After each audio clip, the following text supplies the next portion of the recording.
Thank you for being here. The use of a land acknowledgement is to honor and acknowledge my presence on the traditional lands of our First Nations peoples. It was a practice by First Nations people when traveling through other nations' territories as a sign of respect. I acknowledge that the city of Hamilton, where I record this podcast, is situated upon the traditional territories of the Erie, Neutral, Huron-Wendat, Haudenosaunee, and Mississaugas of the Credit First Nations. Hamilton is also directly adjacent to the Haldimand Treaty Territory. This land is also covered by the Dish with One Spoon Wampum Belt Covenant. It was an agreement between the Haudenosaunee and the Anishinaabe, which extends between Montreal and Fort Erie. That wampum uses the symbolism of a dish to represent the territory, and one spoon to represent that the people are to share the resources of the land and only take what they need. Hamilton is home to many Indigenous peoples from across Turtle Island. And this land acknowledgement is a small gesture to recognize the rich history of this land, and so that I can better understand my role as a settler, as well as a neighbor, partner, and caretaker. I stand in solidarity with the murdered and missing Indigenous women, girls, transgender, and two-spirited people, and all those that fight for justice on their behalf. Miigwech. Thank you. Welcome to the arena, where sometimes the hardest part is showing up. My name is Linda McLaughlin. Thank you for being here. I recently began reading Lyle McKeany's blog called Just Enough to Get Me in Trouble. His writing draws you in immediately, and while these stories from his life are sometimes jaw-dropping and heartbreaking, they are profoundly human. They are also beautifully written. There is a wisdom and positivity that needs to be amplified. I'm grateful to be able to share this conversation with you. Thank you for listening. This is episode 33. Thank you so much for doing this. I appreciate the opportunity and imagine that this is not an easy conversation and want you to give yourself the permission to step back from it if it just gets a little too intense. I appreciate that. I think it'll be okay, though. Okay. Okay, fair enough. I feel like at this point, I've talked about it enough that I wouldn't say I'm used to it, but it's just, I think it's important to talk about it and talk through it for me. And then if I can have more people understand this world that I'm in or experiences I've had, I think that can help people and make them more empathetic. So I think it's important. Good. Okay. So I've written up my standard sort of intro for you, but feel free to jump in and correct me as I go along. Lyle McKeany, you're a son, brother, husband, and father. You're a bass guitar player and blogger. You're in the process of writing your first book, a memoir about your rocky introduction to fatherhood, the powerful love you have for your family, and the incredible challenges you've faced. In 2001, you were part of a band that was taking off. You'd recorded an album, your single was out on the radio, your music video was on MTV2, and you were about to launch yourself into the world as a rock star. And then that same week, 2 planes flew into the World Trade Center and your music career came to a halt. All of the promotion for your album ground to a halt while the world focused on the events of 9/11. Fast forward a few years, and you've met the love of your life. Your wife is newly pregnant, and suddenly wildfires force you to flee your home in Sonoma. Fortunately, your home and family are spared. Months later, your daughter is born. But the doctor suddenly has to perform CPR on her to save her life. She's airlifted to another hospital, and in the following week, she stops breathing again, and the doctors and nurses have to save her life twice. You learn that your daughter has cerebral palsy due to the lack of oxygen into her brain when she was born. Your life and the life of your family has been thrust into a world of specialists and an adjusted view of your future. Your father, meanwhile, has been dealing with prostate cancer and is deteriorating. And the pandemic is keeping you from seeing him. I'm going to stop there because there's still more to your story, but you should tell it. Welcome to the arena, Lyle. Thank you, Linda. I appreciate being here. You're welcome. Just reading that and sharing that is a lot for me just to process as somebody who hasn't actually been through it. And I appreciate your courage in coming to share your story, the multiple stories that you have about what's happening, because it's not as though, okay, now this is done and you're out of it. This is now what you're continuing to go through in terms of the care of your daughter and the care of your family, the care of yourself, and the many challenges that that presents. So is there anything else about that story that I know your father actually has since passed away? Yeah. Almost exactly a month ago. Yeah.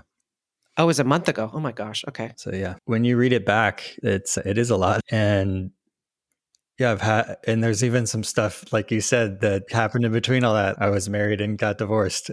So there's other things as well. But I think a lot of us go through a lot of different trials and tribulations. And I think maybe some of mine have been a bit more intense than others. And this latest one in particular with my daughter is obviously the biggest, I would say the biggest life-changing moment for me, period, because it's not something like, even with my band where you mentioned the single comes out and then 9/11 happens and that derails our plans and my career trajectory I had in mind.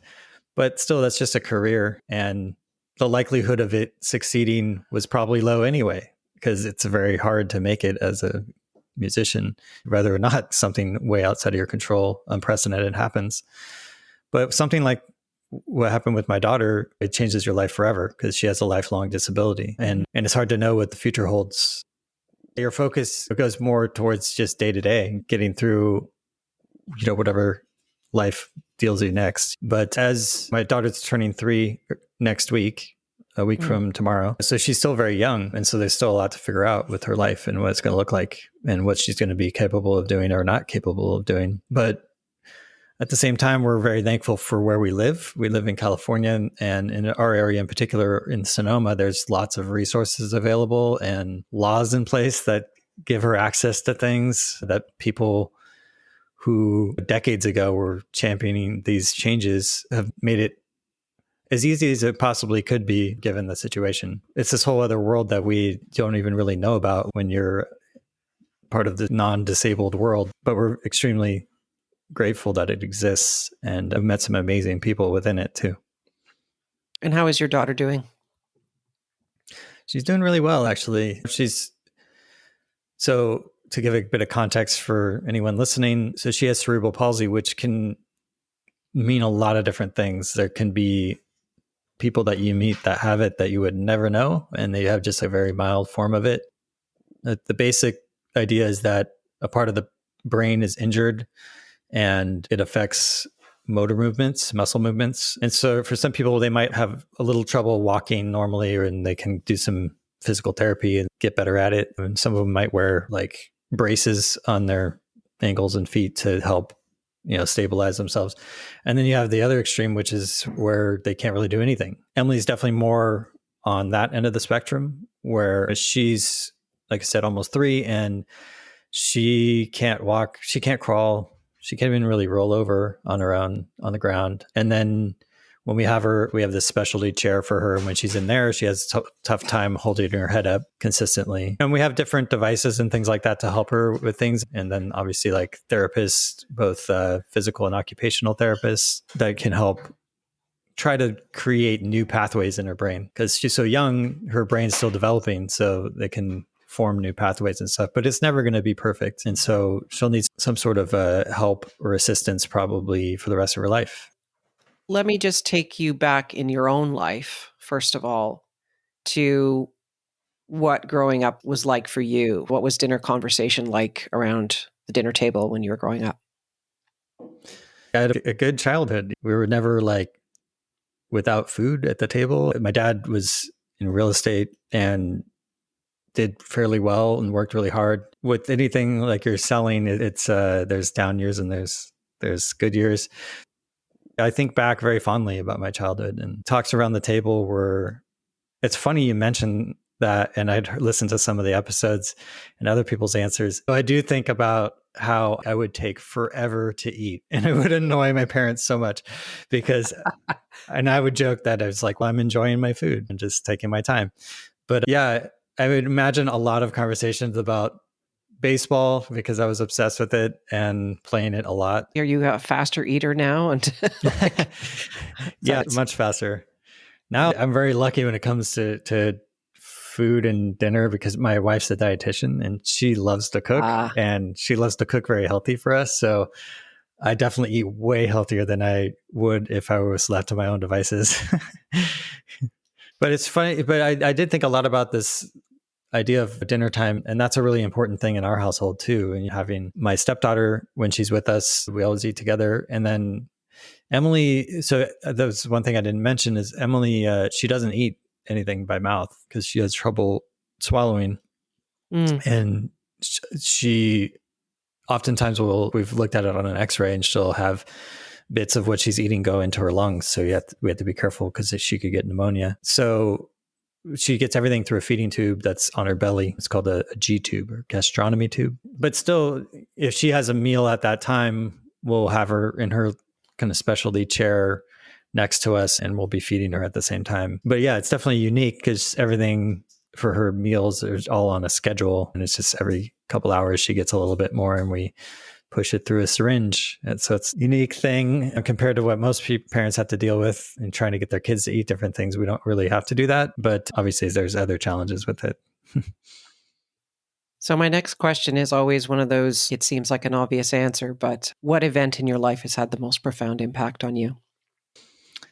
Yeah, there's been a few, right? Like you mentioned at the top of the band, that was for a long time the biggest thing. That was the life-changing event and something that I would think back about a lot.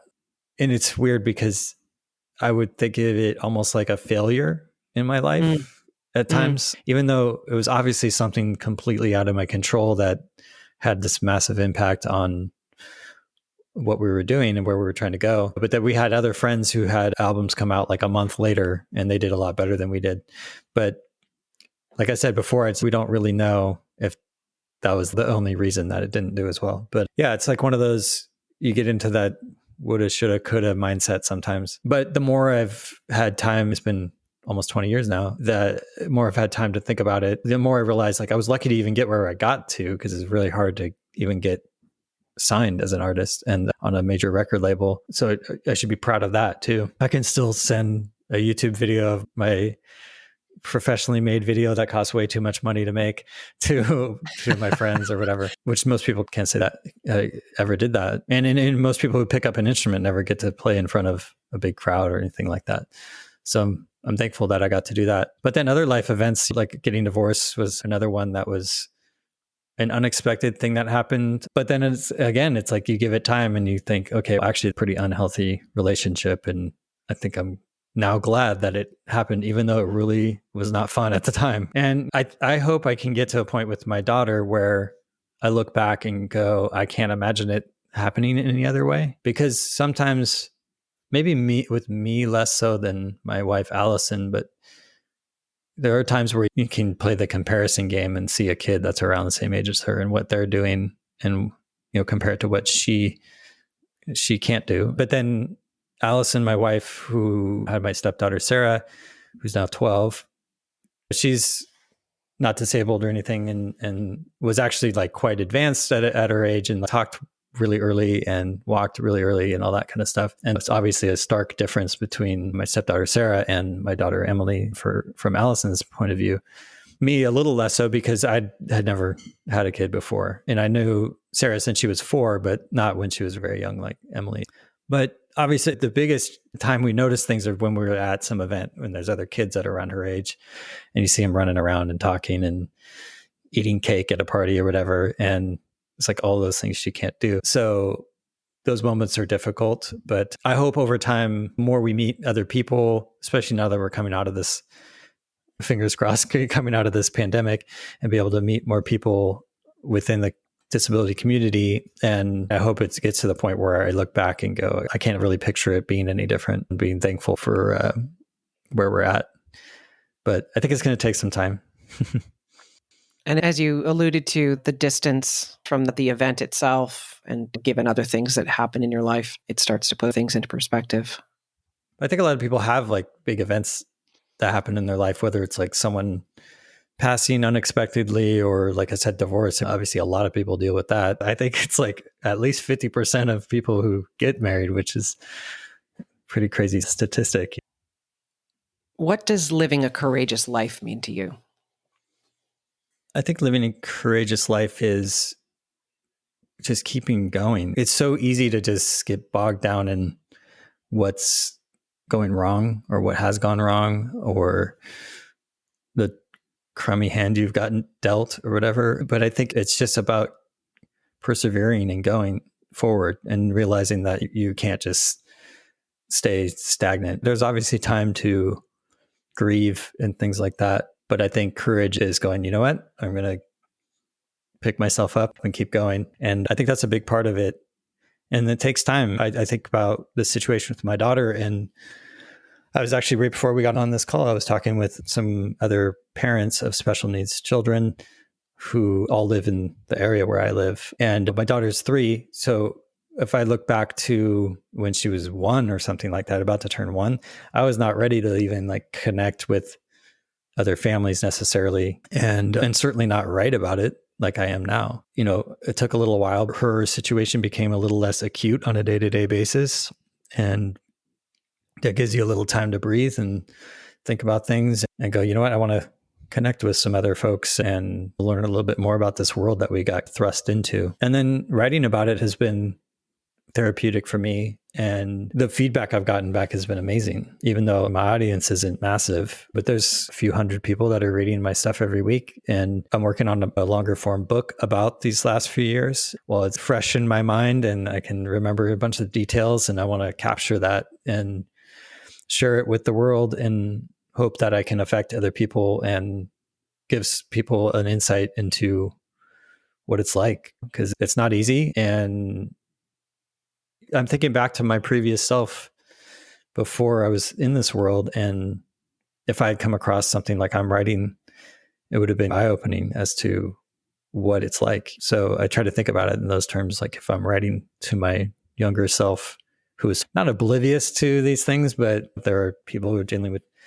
hardships and disability and stuff like that. But it's like, you aren't really like that steeped in what it's actually like unless you know someone. So if I could give people a peek into that and have them sit in those moments with me, I think that can be valuable to the world.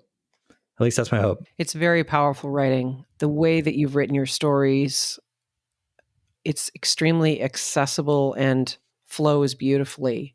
It's a tough go in terms of the subject matter and all of the events that you're reading about, but your writing is really compelling. And obviously the story is extremely compelling as well.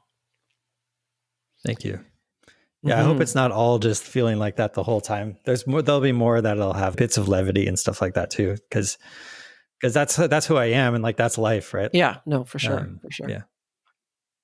What goals do you still want to achieve? You've talked a little bit about the book, but are there other goals in your life that you'd like to achieve? That's the biggest one for me at the moment, is the book. First of all, just getting it done. Yes. My goal is to get at least the first draft of manuscript done by the end of this year. I think that's possible. And then after that, I don't really know.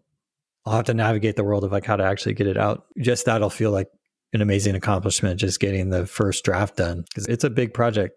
It's one of those things where you do it and you go, I can't believe how many people actually write books, because it's really hard and it takes a ton of time.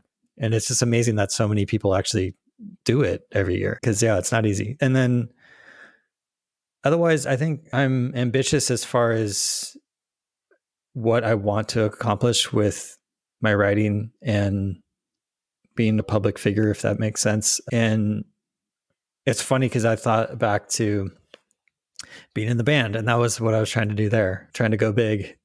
And even I played poker professionally for a little while, which I don't know. Oh, yeah, I forgot about that. Poker player. I forgot to put that in. And I was like trying to get into big events. That was like, what? It was like a hobby, and then I got good at it, and then I was making more money doing that. And I went, let's just try this for a while. I played in some bigger events, but they never really went as well as I had hoped. And then with the writing. It feels like I've tried to do a bunch of things that are, or even startups. I was in startups and tried to start a company a couple of different times. All of these are very hard things to do with low odds of succeeding. But for some reason, I'm drawn to that type of stuff. The writing feels similar to music in the sense that it's about being creative. And I'm writing about real life events that happen, but piecing them together in a hopefully like creative way and telling a compelling story for the reader. It's a creative endeavor.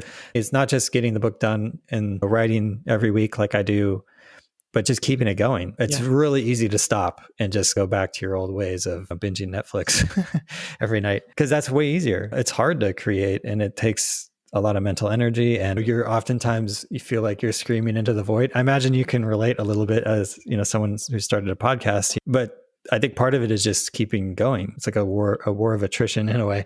If the people who do well, they just keep going. So that's a big thing for me. But then in the midst of all that, I want to balance that with also being present when it comes to my family and my stepdaughter and my daughter, because I think it's really easy to get bogged down with work or like some big goal I have when it comes to my writing and all that it could be really easy to have family take a back seat and just focus on that stuff. But I'm not going to do that. And that's really important to me as well. That desire to put yourself out there is present in everything that you're doing. You've done so many different things that so many people just wouldn't, right? You are going after it and trying to do it. Yeah, I think a lot of times I have this mindset of like, why not me? I think a lot of people will go, oh, I couldn't possibly succeed at whatever they're thinking about. But I don't know. I'm like, why not? Might as well give it a shot. And it's funny because I don't feel particularly extroverted in that sense where I want to be this like center of attention necessarily. But I guess there's maybe a little bit of that in there too. I don't know. What's essential to living a courageous life? You know, I've had times where you feel just down in the dumps about something and things not going your way, or even on a very small level, like I write something that I spend a lot of time on and, you know, I feel really good about it. And then it doesn't really do as well as I'd hoped, and going, well, okay, let's try it again next week. And yeah, I think that's part of it. And just not being afraid to put yourself out there. I think I got to that point at one point where I was in the band and obviously we're putting ourselves out there like on stage and playing in front of lots of people and going on tour and stuff like that. And that was an amazing experience. And unlike anything else I've ever experienced since, really. But then for a while there, it was like my creative muscles atrophied. And then I was so used to just being on stage and being in front of people and being comfortable in my own skin in that sense. And that kind of goes away after a while too. At least for me, it did. I think other people were maybe more inclined to be extroverted and stuff wouldn't be that way. But I feel like if you have something to say and you think it's important, then find a way to do that. It doesn't have to be writing like I do it. It could be starting a YouTube channel or whatever. It could be just starting a little nonprofit in your area about something you think is important. And I think those are the people that other folks can look up to and say, wow, they're really courageous for putting themselves out there. Like I mentioned, I was on a call right before this and it was a woman in this area who started a nonprofit, and she started this Facebook group for parents that have special needs children. And this isn't a huge area, but there's over 400 parents in there. And wow, we otherwise would never have been connected to each other. And it was because this person she has a son who's 7 and he has Down syndrome. And she said, you know what, there's nothing here. I should start that. And that takes some courage and gumption or whatever you want to call it to go, I'm going to do this. And I think it's important. And I'm going to stick my hand up and say, hey, join me. It takes that first person sometimes to do that. I think a lot of us have those nagging feelings, but it's easier to maybe just send a tweet or a Facebook message than it is to actually go and try to enact some change. And that's where I think like my writing's been great because it solves a couple things for me. It helps me feel creative again and then also be heard. Nobody can interrupt me. I feel like when I'm in groups, I get interrupted a lot for some reason. Maybe I just don't talk that loud or I'm not sure what it is. But when I'm writing, I have your undivided attention for a little while. And so I can have you sit in those moments with me and hopefully make you feel a little different afterwards. What impact do you want to have on the world?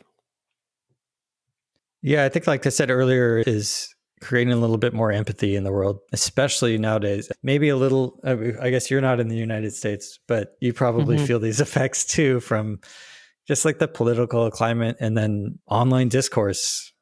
It's a lot of us versus them and people picking sides. And I can't tell me how many times I've seen something people say, you're either for this or you're against it. And I'm like, well, there's a middle ground here. And let's talk about that. There's nuance. And I think Mm-hmm.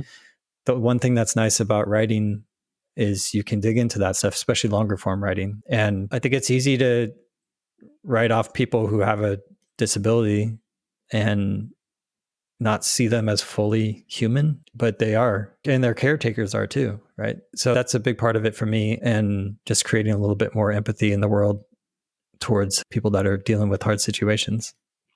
Mm. What would you do on your last day? My last day, it's interesting you say that because I just spent the last day with my father. That was my real first experience with someone I'm close with passing and being there for it. And I've known people that have passed. My grandmother recently passed and other people in my family, but not someone as close to me as my dad. And then I've never actually been there in the room basically when it happens. So I would say that the last day was not exactly fun, but for him or us, but I don't know how much he actually knew was going on. But this is a really, I would say, dark way to answer your question. But the last day oftentimes isn't that great. So I would want to think about like my last great day with my family or something like that. And it doesn't have to be anything too outlandish. Oh my God, I got a day to live. I'm going to go do all these things. It's just hanging out with my family and at our house, like nothing special, just spending time with the people that I love. It would be important to me at the end. If you had the opportunity to have a 5-minute conversation with somebody, living or dead, who would that be, and what would the nature of the conversation be? Oh, that's interesting. I know it's recent, but it would be nice to be able to chat with my dad again for a little while. There was an interesting moment actually. So I went out. So he lived in Vegas most of the time. So he had prostate cancer, but he went to the hospital because he was having some like chest pains and trouble breathing. Turned out he had like this kind of rare form of pneumonia called Legionnaires, which we found out later. So he had a rough night at the hospital, and then it was a Sunday, and that morning he basically said, "I'm done." And he was pretty coherent. He was on some pain meds and stuff, but it was like, he's like, I understand what's happening, but I'm done. And so it was that moment I went, okay, I'm going to jump on a plane and get over there. And so I did. And he was asking when I was going to be there because basically he knew that they were just going to make him very comfortable and he would be probably less aware of what was going on. But I was able to get there in time and at least talk with him briefly. And then he passed the next day on that Monday. But one interesting thing happened where he's going to be buried at a memorial park because he was in the service. It's actually not far from my home in Sonoma. He was in Vietnam and he flew helicopters. And so we were trying to figure out what should be on his tombstone. And there's some rules because it's a military thing and as to what could be put on there. And so I got the number for a buddy of his from Vietnam who he still talked to a lot. And I texted him and said, hey, I'm trying to figure out what we're going to write on this thing. And then he sent me back screenshots of a text conversation that my dad and him had about this and trying to figure out what made sense. And there was limits on like how much could fit on the thing and stuff. But it was interesting because it was almost like being able to ask my dad, even though he wasn't with us anymore. So it was a kind of a strange moment. It was like I just had a brief conversation with my dad where I could ask him like, hey, what did you want on this tombstone, by the way? Because we hadn't had a chance to talk about it. So that was a cool sort of surreal moment that happened a couple of days after he passed. But, so in a way, it felt like I had that little mini conversation with him. But yeah, I mean, there are little times where things come up. I know it's only been a month, but I'm sure it'll happen here and there where I go, I wish I could share that with my dad. Or so I think partially because it's so recent, that would be my choice. And you had a little bit of synchronicity when you were flying home as well. Oh, yeah. Yeah, that was a bit surreal as well. As we were taking off, and I look out to the window to my left, and I saw a military style helicopter of some sort that was descending to land. And yeah, it was one of those moments that makes your heart stop for a second. And then I was just on the plane by myself. But then as we were flying away, I was just in my mind, just said bye to him. And it was weird because it was like, and this is what I wrote about, is he was gone in the sense that he is not alive, but like I knew he was like somewhere in Vegas at a morgue. I didn't know where, and so he's not really like physically gone yet, but he's gone, but also not, because he lives on in my mind and others. And the outpouring of support when I posted about it on Facebook, and just the people that came out of the woodworks that he had worked with in real estate. And so he knew just a ton of people within the industry in the Bay Area. And it was amazing just how many people came out and just said really nice things about him. And he was a mentor to a lot of people. And then obviously all the people that he was in the service with and he was still friends with up until his last days. It was like 2 days before or 3 days before he passed or something like that. He did a Zoom call with a bunch of army buddies of his. So yeah, it happened quickly, but I think, I'm glad he's not suffering anymore, because he was having a rough go there for a while. Is anything else you'd like to share before we wrap up? I don't think so. We talked about a lot. This was really good. You tapped into some stuff. I've talked to some other people, and you tapped into some things that reminded me of things that I hadn't thought of before. Or in a while. So yeah, that was good. I appreciate it. You're welcome. And my deep condolences for the loss of your father, and so recently, and you're incredibly composed considering how recent that is. Thank you. I'm sure you'll have some reflections on Father's Day coming up. So yeah. Yeah, that's going to be an interesting day. Just for that. And then also like my experience as a father too. So I was even thinking the other day, like a helicopter flew by, and I'd see a helicopter, and now I think of him. And I also think of my daughter, because when she was born, she had to be choppered over to a different hospital within a few hours. So it's like in an instant you see a helicopter and you think of life and death and all these like hard things. But yeah, so there are those little reminders that come up for sure. What would you say to someone who's a father who's been thrust into this situation like you were 3 years ago? What advice would you give them? Yeah, I think it's hard because everyone's situation can be so different, but just having patience, that's so huge, because everything's going to take way longer, and child development's going to be excruciatingly slow. And it's making sure if you have a partner, that you're connecting with them and you're helping each other out. And that was so huge with Allison and I. Just someone's having a bad day, you can't both have a bad day. So picking up the slack when someone else is having a tough time and talking through things and being there for them. That's a big part of it too, that I think doesn't get talked about a lot. You talk about the situation with your child who has a disability, but then there's managing your partner relationship. And as a father, you can feel, I think even with a typical child, I think you could feel like useless at times, because you're not feeding the baby from your body like the mother can be. And so you got to find other ways to help and to be involved. Now, in my case, it's stuff like helping put M into her like standard device. And then in the evenings, we've been doing this walker thing that she got, and she's starting to get better at. And so working with her on that while my wife's cooking dinner or something. And it's just little things like that. But yeah, I mean, we talked about like divorce rates earlier. Like the divorce rates for couples that have a child with a disability are like off the charts. They're like, it's really bad. And we saw that early on. We went, okay, we need to be very mindful of that and be there for each other. And we did therapy and things like that too. At times we haven't needed that lately, which is good, but it's hard. You're going to have really hard days. So it's really good to have a partner that's supportive, not to mention all the other stuff you have going on in your life, like work and that kind of stuff. So thank you so much for this conversation. Thank you, Linda. It's been a real privilege to speak to you. And I just wish you well with your writing, and please keep going, because I think the stories and the perspective that you're sharing and the resilience that you're demonstrating is going to be so important for someone to see and hear. And for those of us who are not dealing with and are not in the midst of what you're going through, can learn so much, as you're saying, about what it is to have a child with a disability, to appreciate your able-bodiedness, and to help able-bodied people peer into the world of disability and have, as you say, some more compassion and some more empathy for the parents as well as the children. Yeah, absolutely.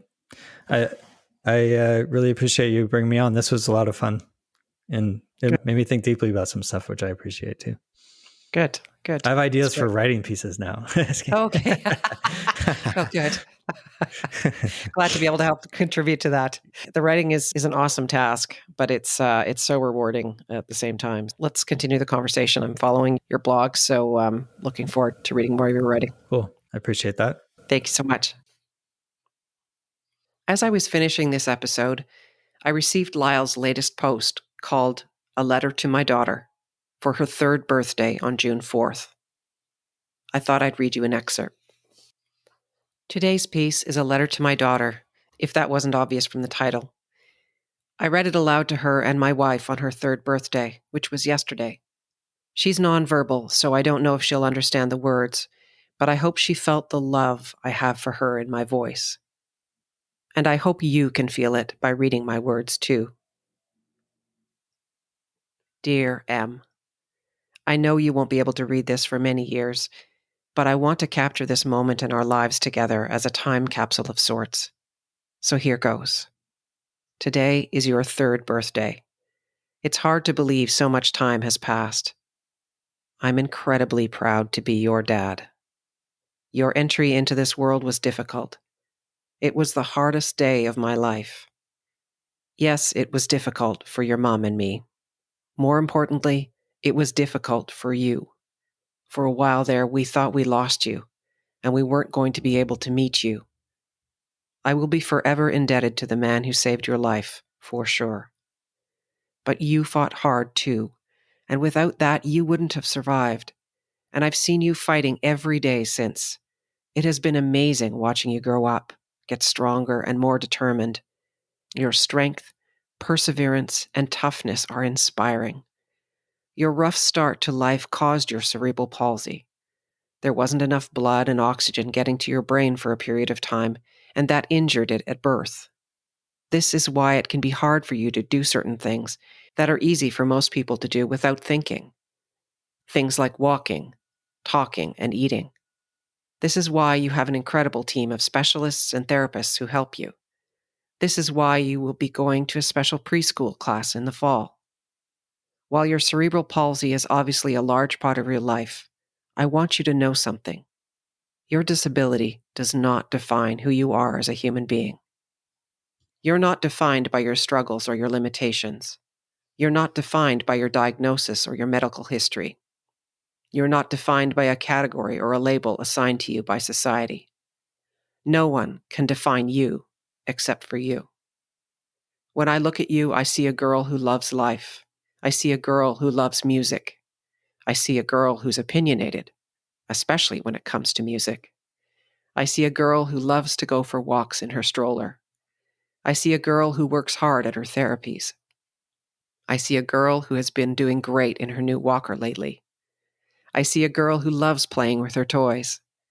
I see a girl who loves her family. I see a girl who has an infectious smile. As you get older, you will get to choose who you want to be and how you want to show up in the world. I promise to support you and help you no matter what. While your body may prevent you from doing some things, I truly believe you can accomplish almost everything else in your life you set your mind to. And I have a feeling you're going to shoot for the moon. Hopefully not literally, although that would actually be kind of amazing. Don't let your disability hold you back from your dreams. He continues, but I'll let you read the rest of it on his blog. Thank you for listening. Please follow or subscribe to this podcast. And if someone else might benefit from listening to this episode, please share it. And if you enjoyed it, please leave a rating or review wherever you listen to your podcasts. They really do help. And I'd love to hear from you. So feel free to reach out via my podcast website at www.thearena-podcast.com. I look forward to sharing my next episode for Father's Day. Until next time, my name is Linda McLaughlin in The Arena.